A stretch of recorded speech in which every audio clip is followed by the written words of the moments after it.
கண்ணீரை நெஞ்சுக்குள் கட்டி வைத்து சுக்ரீவன் கிஷ்கிந்தாவிற்கு திரும்பினான். நடந்ததை கேட்டு தாரை அண்ணி தாங்க முடியாத வேதனையில் அழுதார். வாலி என் உயிரே என்று உடைந்து போனார். அனைவரும் ராஜ்யம் காலியாக இருக்கக்கூடாது என்று சுக்ரீவனை முடிசூட்டினர்.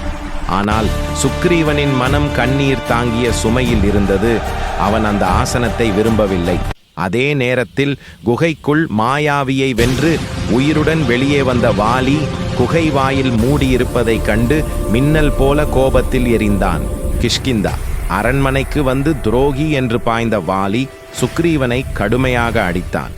நான் அரசனாகவே விரும்பலை, நான் தவறாக நினைச்சேன் அண்ணா என்று கெஞ்சினாலும் வாலி கோபத்தில் காது கேட்காமல் போனான். அரண்மனையில் உள்ள அனைவரும் வாலியின் கோபத்திலிருந்து சுக்ரீவனை பிரிக்கின்றனர். அந்த சமயத்தில் சுக்ரீவன் உயிரை பாதுகாக்க அனுமார் மூத்தவர்கள் சொன்ன ரிஷ்யமுக மலைக்கு சுக்ரீவனை அழைத்து கொண்டு ஓடினான். அங்கு சென்ற பிறகு நிம்மதி பெருமூச்சு விட்டனர். ரிஷ்யமுக மலை இங்கு வாலியால் வர முடியாது. ஏனெனில் மதங்க முனிவரின் சாபம் இருக்கிறது. ரிஷ்யமுக மலையில் தங்கியிருந்தார் ஞானி மதங்க முனிவர். அவர் அமைதியான தவத்தில் மூழ்கி வந்தார்.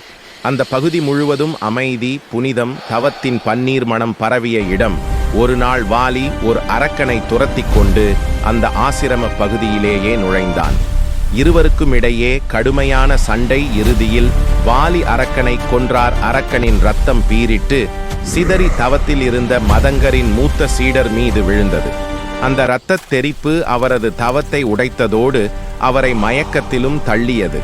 இதை அறிந்த மதங்க முனிவர் அமைதி நிறைந்த அவரது கண்களில் கோபம் பொங்கி எழுந்தது.